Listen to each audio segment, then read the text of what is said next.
I was reading a whole series of tweets where there's a journalist that was talking about how cops shooting black men is a real problem.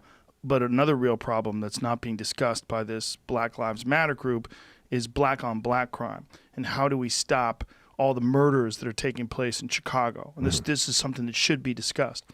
And this guy was getting attacked.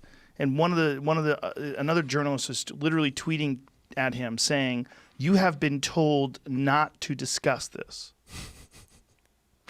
But yet he ignores these commands that he should not discuss. This is a very real issue. As if somehow or another bringing up another issue that is also a problem diminishes the original issue of this guy getting killed by cops, which of course it doesn't.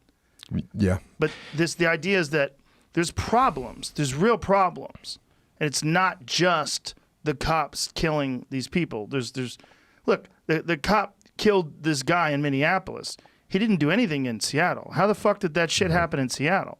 Well, it happened in Seattle because of this reactionary world where one person does something somewhere, it gets through social media, it gets through the mainstream media, it becomes this huge inflammatory subject. And then the next thing you know, windows are getting smashed, things are getting lit on fire, cars are getting turned over, blocks are getting taken, and that's where we find ourselves. I think it was May 29th. There was a cop killed, I want to say in Texas. And he was killed when they rolled onto a scene. They got a call, hey, suspicious person running through the neighborhood. They roll up on the scene. They start, a few cops are now searching for this guy, and they see a building with an open door. They go, okay, maybe he's in there. Let's go clear this building with an open door. They go in this building with an open door. There's shots fired. One of the cops killed one of the other cops. So just, friendly fire, death. That right there, if you take that and you just extrapolate that over how hard it is to be a police officer, that you can be going into a building and you shoot one of your friends because you think they're bad. That is a real problem. That's how hard this job is. My point is that's how hard this job is. But we have to do a better job of explaining that. We have to do a better job of explaining how hard this job is. As far as the, hey, don't talk about black on black violence. I was talking with my podcast bro, Echo Charles, who's a black guy. And we were talking about that. And I said, I think it might have a little bit to do with this.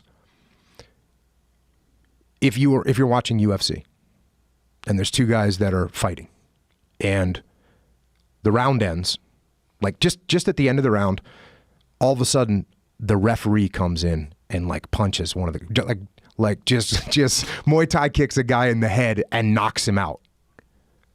Everyone would be completely, utterly outraged about this, right? Because of course that guy wasn't in the game. What's that guy doing? Right. So I think there's a little bit of that. That's the referee is supposed to not do that.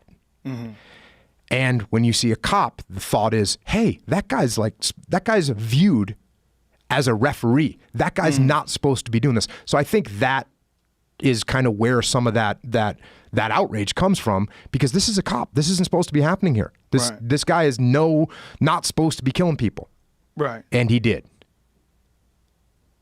It's also that the cop is just a person who has this extraordinary power. Yes. And extraordinary responsibility too. Right. What's terrifying to me is that when I'm looking at this idea to defund the police, and then I'm thinking, like, what do these neighborhoods look like if you wind up doing that? And then how do you get back out of that? What do you do? Refund the police? Do you ramp it up and do it better next time?